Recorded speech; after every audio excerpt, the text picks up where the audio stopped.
अरबी के पत्तों की आपने बहुत सारी रेसिपीज ट्राई की होंगी। यही एक मौसम है जिसमें कि अरबी का पत्ता आता है और खाने में बहुत अच्छा लगता है, लेकिन कुछ एक प्रॉब्लम होती है जिसकी वजह से अरबी का पत्ते की सब्जी बनाने में लोग डरते हैं। आज आपकी वो सारी प्रॉब्लम दूर हो जाएंगी। मेरे तरीके से अरबी के पत्ते की सब्जी बनाइए। Hello friends, welcome to my channel easy and tasty. इसके लिए सबसे पहले मैंने भाई, हम तो शहर में रहते हैं तो हमारे यहाँ तो उगे हुए अरबी के पत्ते मिलेंगे नहीं। इसी तरह पतली पतली जो है ना, इन्होंने पांच पांच छह छह पत्ते जो है एक रोल में रस्सी से बांध रखे होते हैं। तो सबसे पहले अरबी का पत्ता लेंगे, उसकी ये डंडी जो है बीच की, ये मेन वेन होती है, इसको मिड रिब कहते हैं, ये निकाल देंगे क्योंकि ये गले में खराश पैदा करती है। एक बार आप अरबी के पत्ते की सब्जी इस तरह बनाएंगे ना, उसके बाद आप हर बार इसी तरह बनाना चाहेंगे। फिर सारे अरबी के पत्तों को इकट्ठा करके इस तरह एक रोल बना लेंगे और उनको बारीक बारीक, जैसे हम साग या पालक काटते हैं ना, इस तरह से काट कर तैयार कर लेंगे। सारे अरबी के पत्तों को इसी तरह से करना है। बस इस बात का आप ध्यान रखिए कि ये जो बीच की डंडी है, मिडरिब, इसको निकालना जरूरी है, वरना ये आपके लिए नुकसानदायक हो सकती है। कई लोग इसको निकालते ही नहीं क्योंकि उनको पता ही नहीं होता, लेकिन वाकई ये मिडरिप जो है हद से ज्यादा गले में आपके खुजली और खारिश कर देगी। तो अगर आप मेरे तरीके से बनाएंगे ना, तो आप कोई यकीन ही नहीं करेगा कि आपने ये अरबी के पत्तों की सब्जी बनाई है। बस इस तरह से सारे पत्ते रोल कर करके मैंने मिडरिप इनकी निकाल दी है। बिल्कुल पतली डंडी निकाल दीजिए और उसके पतले पतले टुकड़े काट लीजिए। इस तरह से गोल गोल छल्ले सारे काट के तैयार कर लीजिए। अब अरबी के पत्तों में थोड़ा सा, आपने देखा होगा जब आप अरबी काटते हैं ना कच्ची, तो हाथों में खुजली हो जाती है। इसी तरह अरबी के पत्तों में भी एक केमिकल होता है जिसकी वजह से इसमें खुजली हो जाती है। नेचुरल केमिकल है, कोई नुकसान नहीं पहुंचाता, लेकिन हाँ, खुजली काफी देर तक रह सकती है या गला जकड़ा जकड़ा लग सकता है। तो अब मैंने अरबी के पत्ते इसलिए पहले नहीं धोए थे। सबसे पहली टिप तो ये है कि हमें अरबी के पत्तों को साफ पानी से 2 से 3 बार धो लेना है। ये देखिए, इस तरह से मैंने अरबी के पत्तों को 2 बार पानी से धो लिया है और जितनी सारी गंदगी है वो निकल जाएगी। अब इसमें 1 से 1.5 नींबू का रस या सिरका, विनेगर और या अमचूर और आधा चम्मच नमक अच्छे से डाल दीजिए और इसे ढककर रख दीजिए। इससे इसके अंदर जितनी भी कड़वाहट है ना, और जितना ये गले में खराश पैदा करने वाला केमिकल है, वो सब अपने आप ही जो है खत्म हो जाएगा। कढ़ाई में इतनी देर इसके लिए मसाला बना लेते हैं। 2 चम्मच रिफाइंड ऑयल लिए, आप देसी घी में भी बना सकते हैं। आधा चम्मच दरदरा पिसा हुआ धनिया, आधा चम्मच राई, आधा चम्मच जीरा, 1/4 टीस्पून हींग डाल देंगे। अदरक लहसुन हरी मिर्च का खूब सारा 2 चम्मच के लगभग मैंने दरदरा पीस लिया है, बिल्कुल पेस्ट जैसा बना लिया है, वो भी हम इसके अंदर डाल देंगे और अच्छे से लगातार चलाते हुए हम इसको भूनते रहेंगे।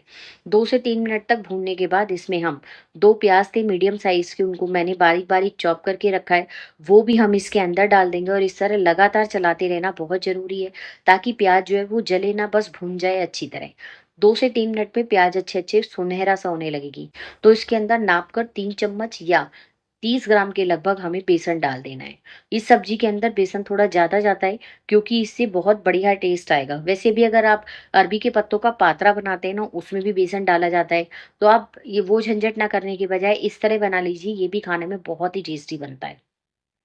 गैस का फ्लेम लो रखना है और बेसन को 3 से 4 मिनट तक प्याज के साथ अच्छे से भून लेना है, जब तक इसमें से अच्छी खुशबू ना आने लग जाए। और हमने इसके अंदर अदरक लहसुन भी डाला है। लहसुन और बेसन के साथ जब इसे भूनेंगे ना, तो बहुत बढ़िया रसोई में खुशबू फैल जाएगी और सब्जी के अंदर एक बिल्कुल ही डिफरेंट स्वाद आएगा।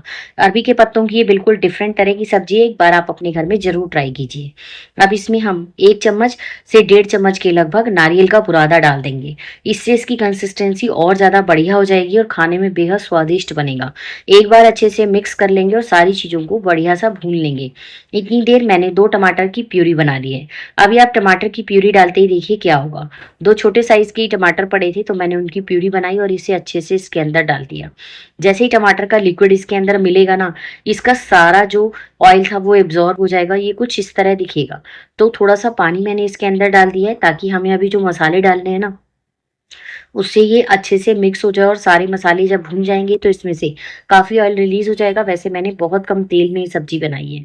अब इसमें 1 चम्मच कश्मीरी लाल मिर्च पाउडर, आधा चम्मच लाल मिर्च पाउडर, आधा चम्मच हल्दी पाउडर डाल दिया है।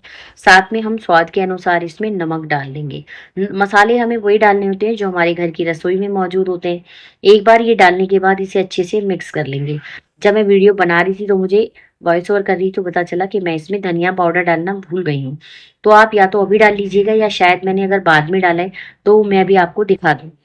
बस अब इस तरह से इसके अंदर हम इसे ढककर पकाएंगे इतनी देर। एक दूसरे फ्राइंग पैन में मैंने 2 चम्मच तेल डाल के उसमें 2 सूखी लाल मिर्चें डाल दी हैं और 8 से 10 लहसुन की कलियों को बारीक बारीक, इस तरह बारीक बारीक नहीं, मोटा मोटा चॉप कर लिया है। ये लहसुन जो है ना बहुत बढ़िया लगता है खाने में। अच्छे से इसे हल्का हल्का फ्राई कर लीजिए ताकि ये थोड़ा गोल्डन सा हो जाए। अब जो अरबी के पत्तों को हमने हल्का सा नमक और नींबू का रस लगा के रखा है ना, उसको हमें धोना नहीं है, बस इसी तरह से इसके अंदर पलट दीजिए। अरबी के पत्ते डालने के बाद हम इसे अच्छे से पका लेंगे। इससे क्या होगा कि अरबी का पत्ता जो है बिल्कुल नरम पड़ जाएगा और खाने में सब्जी बेहद स्वादिष्ट बनेगी। ये देखिए जैसे ही इसको भाप लगनी शुरू होगी ना आँच, उसके बाद ये धीरे धीरे बुझता जाएगा। साग पालक सब चीज़ों के साथ, हरी पत्तेदार जो भी सब्जी है ना उनके साथ यही होता है। और धीरे धीरे करके ये बहुत कम रह जाएगा, जबकि शुरू में ये बहुत ज़्यादा लग रहा था। अब नमक इसमें ऑलरेडी है तो मैंने इसे ढककर 3 से 4 मिनट तक पका लिया है। इतनी देर दूसरी तरफ मसाला हमारा जो है वो अच्छे से भुन रहा है और उसमें से ऑयल रिलीज हो रहा है। ये देखिए अब ये हमारा ये जो पत्ते हैं ना, ये अच्छे से नरम पड़ गए हैं और काफ़ी हद तक गल भी गए हैं। और बाकी का जब हम इसे सब्जी के अंदर डालेंगे तो ये गल जाएंगे। अब इतनी देर ये देखिए मसाला भुन गया और इसमें से काफ़ी ऑयल जो है वो रिलीज हो गया है।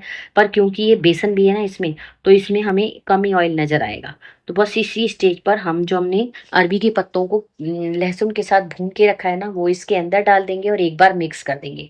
और इतनी देर 1.5 ग्लास के लगभग पानी जो है ना, मैंने उसी फ्राइंग पैन के अंदर दूसरी गैस पर गर्म होने के लिए रख दिया है। क्योंकि अभी इस सब्जी को अगर आप तो सूखा खाना चाहते हो तो आप इसको ऐसे ही सर्व कीजिए, खाने में बहुत टेस्टी लगेगी। और अगर आप इसे पालक की तरह, जैसे पालक दाल बनाते हैं, राइस के साथ सर्व करना चाहते हैं ना, तो इसके अंदर 1.5 ग्लास के लगभग पानी डाल दीजिए और एक बार अच्छे से मिक्स कर दीजिए। जैसे जैसे पानी मिक्स होगा ना इसके अंदर, तो इसकी कंसिस्टेंसी कुछ इस तरह हो जाएगी। टोटल मैंने इसके अंदर 1.5 ग्लास पानी डाला है। बस अब हम इसे एक बार अच्छे से मिला देंगे। मसाले हम सारे ऑलरेडी डाल चुके हैं, तो इसे ढककर 3 से 4 मिनट तक और पकाना है। क्योंकि बेसन भी अच्छे से भुना हुआ है और हमने पत्तों को भी, अरवी के पत्तों को भी बहुत बढ़िया से पका लिया है। 5 से 6 मिनट के अंदर ही ये देखिए बढ़िया बढ़िया हमारी गाढ़ी गाढ़ी जो है अरबी के पत्तों की सब्जी तैयार है। एक बार ये अरवा पत्तों की सब्जी आप दाल के साथ, सॉरी, चावल के साथ सर्व कीजिए, सब आपके दीवाने हो जाएंगे। 1 चम्मच मैंने इसमें अमचूर पाउडर डाला और 1 चम्मच किचन किंग मसाला या गरम मसाला। खूब सारा हरा धनिया डाल दीजिए। अगर आपको पसंद है तो आप इसमें ऊपर से 2 चम्मच देसी घी को कश्मीरी लाल मिर्च भून के वो भी डाल सकते हैं, लेकिन वो पूरी तरह ऑप्शनल है। ऐसे भी ये खाने में बहुत टेस्टी लगती है। एक बार इसको आप चावल के साथ बना कर देखिए, उसके बाद कोई मानेगा ही नहीं आप घर में कि आपने ये अरबी के पत्तों की सब्जी बनाई है। और ठंडा होने के बाद ये देखिए ये काफ़ी गाढ़ी हो जाती है, तो इसलिए पानी का इसमें ज़रूर से ध्यान रखिएगा। सामान का सारा डिस्क्रिप्शन बॉक्स में लिख दूंगी, आप वहाँ से जाकर चेक कर सकते हैं और इस रेसिपी को अपने घर में ट्राई कर सकते हैं। ये देखिए कितनी अच्छी अरबी के पत्तों की सब्जी बन के तैयार हुई है। सब्जी क्या, आप इसको दाल कही और चावल के साथ सर्व कीजिए। उसके बाद आकर comment, like and share, subscribe. Thank you.